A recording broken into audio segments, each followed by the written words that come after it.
There exists a threshold in human understanding, a limit not born of ignorance, but of a kind of terrible wisdom. The realization that past a certain point, inquiry becomes transgression, that the closer we look at the mechanism of the universe, the more we risk unraveling ourselves. That line, whatever it once was, is no longer theoretical. Humanity has crossed it. That's why I'm here, buried beneath 3 kilometers of Antarctic ice in what's technically listed as a multinational neutrino observatory. The truth is more complicated. The institution I represent, the Vatican, is often seen as archaic, a relic. But beneath its rituals and ancient texts lies an unpublicized office known only to a handful of intelligence communities, the Office for Theological Risk in Physics. Its purpose isn't conversion, it is observation. I was sent by that office. I hold a doctorate in theoretical physics and a secondary focus in linguistic systems. My official designation within the U.S. Department of Energy is blunt: observer of cosmological theoretical threats. I am the line watcher, the one dispatched when science stares too deeply into the void and something stares back. The chamber they brought me to was a sensory coffin. Bone-white acoustic foam lined the walls. The air was sterilized to a point of absence. No scent, no weight. A carefully constructed silence, engineered to strip away variables, to isolate contamination. Not microbial, cognitive. I sat on a stool, hands on my knees, facing Jarek Horn, the DOE's Behavioral Integrity and Containment Auditor. Horn's role was equally unceremonious: determine whether exposure had broken me. He was young, precise, a mind built for cold enumeration. His glasses reflected streams of neurodata scrolling from the Varidex monitor, a DARPA artifact repurposed from advanced interrogation research. It measures cognitive distortion, deviations in neural feedback loops caused by exposure to epistemic threats. In short, it tells you if your mind is no longer entirely your own. A wire as fine as spider silk connected the Varidex to Horn's Panther HUD, his heads-up display overlaying biometric readouts with telemetry from the NSA's orbital net. Behind his eyes, a storm of information flowed silently. "Baseline cognitive function stable," he murmured. I said nothing. The hum of the station felt louder here, as if it were listening too. Horn tapped a data pad, noting something against a pre-printed matrix of delusion vectors and semantic drift coefficients. He wasn't measuring thought. He was measuring rewriting. Rewriting by what? That was the question. "Your readings remain unusually stable," he said, not quite skeptical, but wary. "I've had time to develop a framework," I said. "Some frameworks are more resilient to paradox." Horn didn't smile. "Or more brittle. Some frameworks mistake rigidity for strength." He returned to his notes, but the tension lingered. The paradox had begun 26 days earlier. The Oracle Array, a joint NSA, NASA, and DARPA orbital platform, was conducting deep space scans focused on Barnard's star. The goal: locate artificial structures, technosignatures indicative of non-human intelligence. What they found wasn't a signal, it was a silhouette, a Dyson fragment, part of a megastructure encircling a star, not glowing, not energetic, but dormant, cold, dampening energy. They responded with standard protocol, a directed laser pulse, high energy but non-threatening. The beam would take 6 years to arrive. If something answered, we'd know in 12. We heard back in 17 minutes. A neutrino burst, impossible in itself, registered not from space but from directly below us. A mirror response reflected not across stars, but through Earth's mantle, from beneath this very continent. Instruments that hadn't flickered in a decade lit up with precision-mirrored interference. And across the globe, synchronized atomic clocks registered a microslip in Planck time, an impossible anomaly, a glitch in causality. The Dyson fragment began to broadcast, not light, not data, harmonics, gravitational frequencies, patterns carved into space-time itself. And those patterns match signals recorded from beneath the Antarctic bedrock. The ice wasn't isolating us, it was insulating something else, containing it. That was the moment Oracle was elevated to black-violet classification, cosmological existential threat, and they sent me.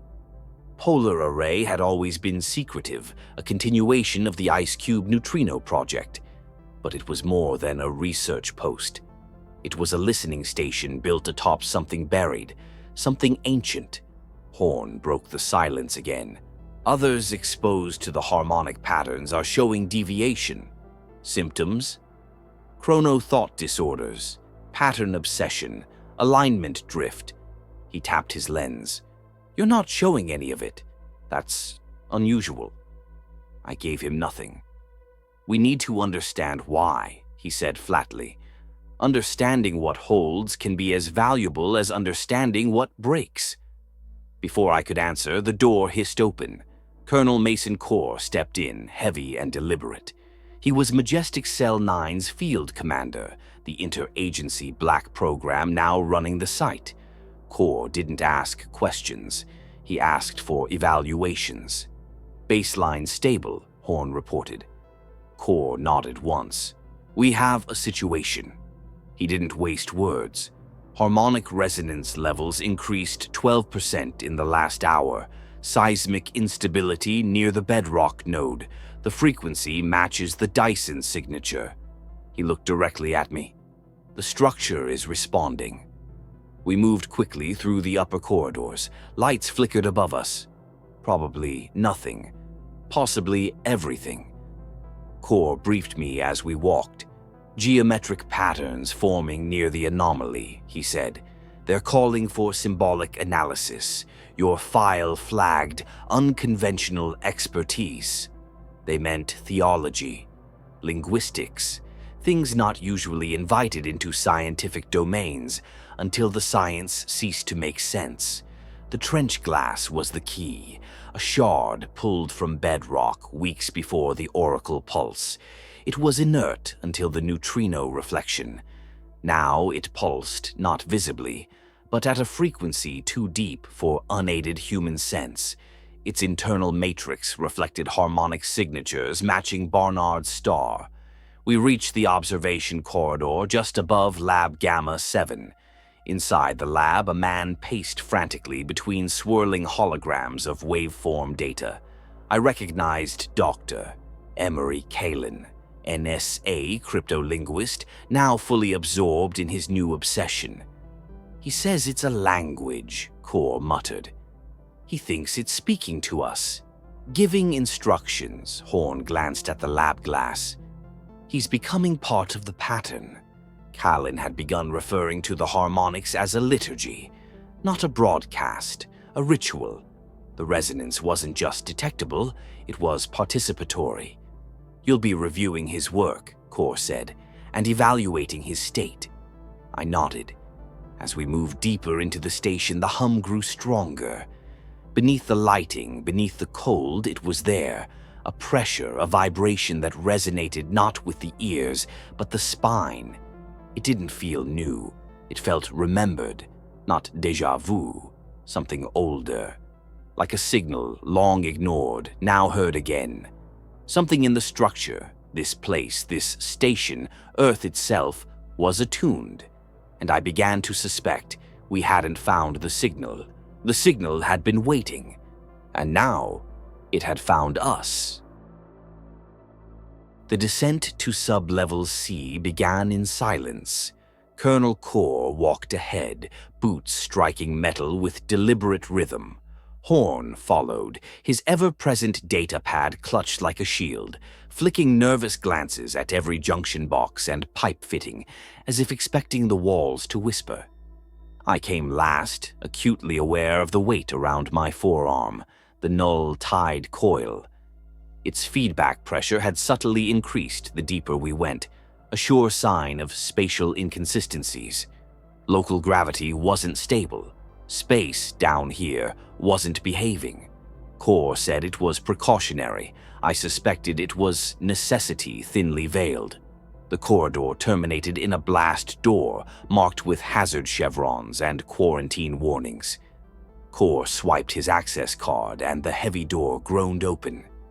Inside, emergency lights bathed the lab in sickly red pulses.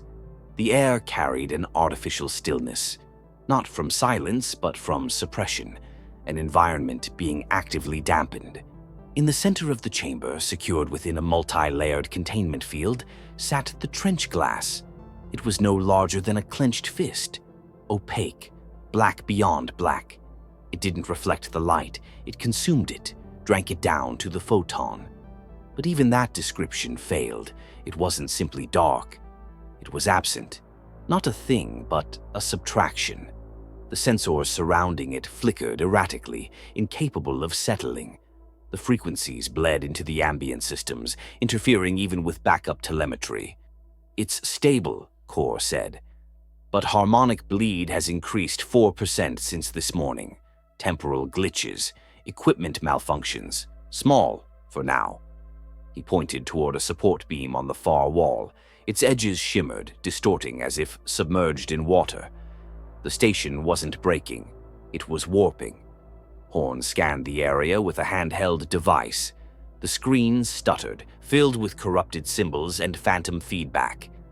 "Localized lensing confirmed," he said, voice tight. "Mass calculations don't make sense. There's no core to this field."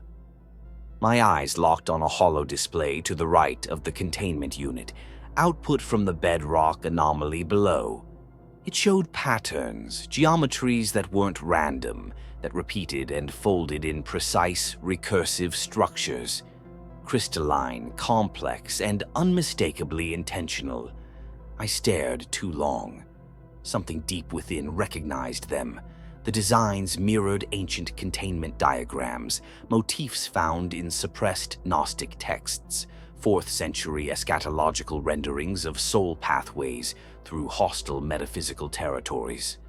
Not meant to guide the dead, but to trap something within structured paradox.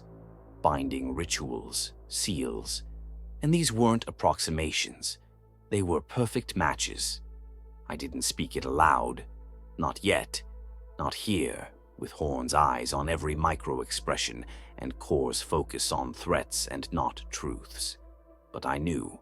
The patterns weren't responding to our inquiry. They were remembering their purpose. Back in the command center, the lights seemed too bright, too sharp. The hum of filtration systems pressed in like a pulse. Callan was already there, worse than before, gaunt, sleepless, frenzied. He activated a wall monitor. Waveforms flared to life, overlaid with symbols, phonetic clusters, linguistic scaffolding, recursive syntax. His voice shook with conviction. "It's not noise, it's language, structured, intentional." He played a segment, modulated tones, pulses, clicks, drones. It was alien, yes. But somewhere in the background cadence, I caught a rhythm disturbingly close to Gregorian plainsong, a liturgical familiarity, not in content, in form. "This is the benediction pulse," Callan said, eyes gleaming. "It's not warning us, it's guiding us." "To what?" Core asked. "To alignment," Callan replied. "Earth is not passive. It's a receiver, built, grown maybe, to resonate. Our pattern recognition, our grammar, our capacity for liturgy. It's not a quirk, it's design," Horn interjected. "Pareidolia. You're mapping intention onto chaos. Your Veridex readings show semantic saturation. The system is rewriting you." Callan turned, fury and desperation flickering in his gaze. "You call it contamination. I call it comprehension." Core cut in, stone-faced. "Continue your analysis, but all further outputs go through containment review, no exceptions." The dismissal stung. Callan left, clutching his data pad like a sacred relic. "He's deteriorating," Horn said flatly. "Semantic drift, descender logic. He's losing separation between analysis and subject, if he hasn't already. Then came the second name. Ian Vellum, Horn continued. Signal array maintenance. Last seen at the primary damping coil. Unscheduled absence. His Veridex showed pattern lock on. Final log entry was 3 words. Heard my name. I remembered Vellum. Quiet, chain-smoking, always fiddling with an old tape recorder. Gone now. Taken. Maybe not physically, but cognitively. Consumed. Later, I accessed the archives again. Digital files were corrupted or sealed, but I bypassed the net. Found analog records, crumbling boxes, cassettes, paper logs. Father Corbin Hale, the Vatican's original observer. One of his logs played in my quarters. His voice, calm and methodical, detailed early construction. Then, I dream of a cathedral made of vacuum. Geometry that bends thought, and silence, not empty, attentive. His words bled into the present. Alarms sounded through the station. Emergency lighting triggered. A monotone voice echoed, "Warning, harmonic resonance spike, level gamma." And beneath the announcement, so faint I might have imagined it, Hale's voice, humming that same chant, perfectly in rhythm with the harmonics. Then came the Ravel drone data.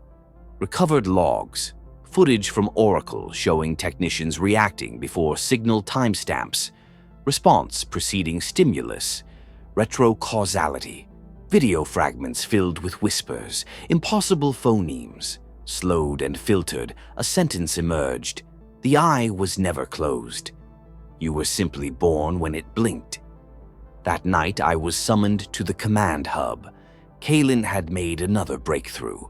He stood wild-eyed before 2 overlaid schematics, Dyson harmonic structures, and architectural plans for Polar's deepest sublevels. They were a match. "This wasn't coincidence," he said. "This station was built to align. It is a terminal node, structured according to the signal's harmonic geometry." "A receiver," I whispered. "No," Kalen said. "A participant, a mouth. It's not containment, it's a ritual, an incomplete one." Then he said the unforgivable. "We must complete it." Core stepped forward, tense. "Broadcast is locked. Any attempt to activate transmission without override is a violation of containment." Callan smiled. "It already hears us." He ran, down toward the resonance array. The last thing we heard before systems began failing was Callan's voice echoing through maintenance corridors. "We must complete the prayer." Horn turned to me. "Containment's breaking. The signal's not increasing. We are changing." And I knew he was right, because even then, in the silence of that sealed command room, I heard something low and slow and deeply familiar. The hum, the pattern, the alignment. There was no final alarm, no warning klaxon or rising note of panic, just the soft, final click of disconnection. Cicada sleep protocol initiated. Node isolated. The words echoed through the darkened polar array like a prayer mumbled in the wrong language. Then, silence. Not the absence of noise, the collapse of signal. We had been severed. Polar was now alone. The command hub was bathed in emergency reds, the monitors bleeding static and harmonic overrun. Kalan's unauthorized broadcast had activated the transmitter. He had opened the line, not as a message, but as a mirror. His waveforms now dominated every screen, cascading endlessly, recursive and fractal, a liturgy with no endpoint. Core stood frozen, reading the data with clenched fists and jaw like iron. "He's forcing it," he said. "Integration, not communication. Collapse." Horn confirmed with a hollow voice. "Containment protocols are irrelevant now. The system is no longer local. The harmonics have gone planetary." We raced to sub-level 0, the oldest part of the array, the part with no records. Core led the way, unlocking doors not listed on any current schematic. Troopers joined us, armed but grim, their expressions already haunted by what they'd seen in flickering surveillance from Gamma Sector. Behind a rusted maintenance panel lay a pressure door, massive, cold, unmarked. It hissed open with a cry of warped metal. Beyond it was darkness. Not metaphor, true absence. The dark didn't obscure. It swallowed. We stepped through. The descent was unlike anything above. The walls were seamless, carved from the same impossible trench glass. Our lights barely touched them. Geometries buckled thought. Passageways folded onto themselves. Distances lied. The further we went, the more wrong things felt. Time bled into itself. The noise of our own movements arrived before we made them. I heard Horn's breath from behind and then in front. Footfalls multiplied. I began to smell ozone and incense and freezing dust, things that should not coexist. And then, unmistakably, I heard Father Hale's voice, murmuring Latin prayers no one had spoken aloud in decades. He had been here. We found signs of him etched into the black walls, symbols that mirrored Gnostic diagrams from his journal, warnings scrawled in sacred geometry, and deeper still, fused into the stone by some unbearable pressure, we found his crucifix. It sat alone, untouched, waiting. Beyond it lay the chamber. The space was cathedral vast, too large to measure, too still to understand. At its heart, floating within a web of carved resonance lines, was the rift. Not a tear in fabric, but in logic. A slow-spinning vortex of raw causality, bleeding unreality into the air. Flashes flickered within it. Alien stars, impossible nebulae, scenes that could not be from our universe. Barnard's star pulsed in and out of visibility like a warning heartbeat, and in front of it stood Dr. Emery Kalin. But he was no longer a man. His form shimmered with instability. His features blurred into harmonic shapes, his body no longer bound by meat but by waveform and resonance. His eyes were not eyes anymore. They were mirrors, infinite mirrors, reflecting back the vortex, the chamber, us. He said nothing. He did not need to. The rift pulsed in response to him. The station's mouth had opened, and Kalin was singing through it, not with sound, with pattern, with meaning. The harmonics fed back on themselves, growing.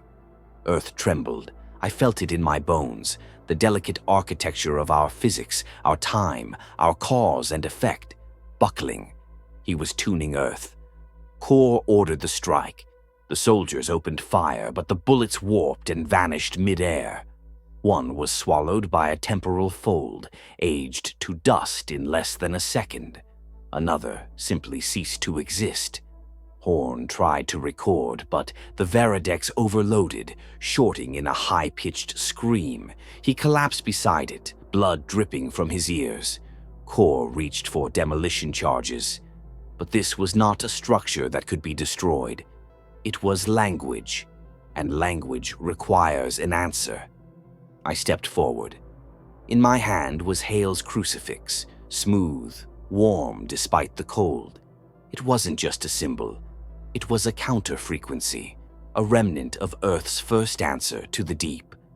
I positioned myself between Kalin and the rift, and I spoke.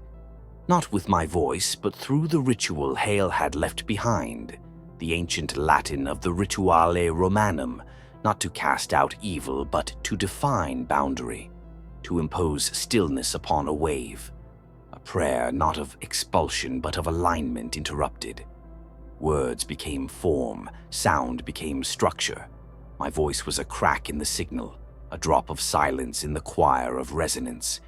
Kalin screamed, not a human sound, but a distortion peeling away its last layer of humanity. His form unraveled. He dissolved into particulate harmonic data, sucked into the rift in a single flicker.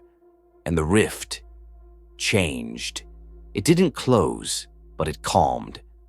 The storm passed. The harmonics dimmed to a slow, patient hum. The pressure in the chamber lessened. Something had shifted. The connection held, but now it watched, waited, not for integration, not for collapse, but for balance. We had not sealed the wound. We had become its scar. Weeks passed. I now sit within the silent corners of the Vatican's restricted archives, buried beneath layers of stone and time. Outside, the world turns unknowing. Polar is buried under layers of ice and classification, marked on no map, officially deemed geologically unstable. Core has vanished into quiet exile. Horn remains in care, his brilliance unraveled into noise. Kalen is gone, not dead, gone. His records locked in rotating containment loops, no AI dares to read twice. I carry no mirror in my eyes, no burn in my flesh. But I hear it now, always, the low, soft hum beneath the world. Not threatening, not comforting, simply there. In my journal, I write what I now understand. The Dyson fragments are not prisons. They are points of order in a disordering universe.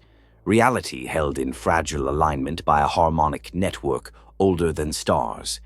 Earth is one node in that system, perhaps the final one.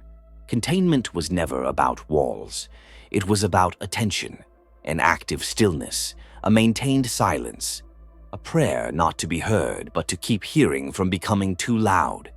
I close the journal. Outside, bells ring for evening prayer, but I do not kneel. I listen.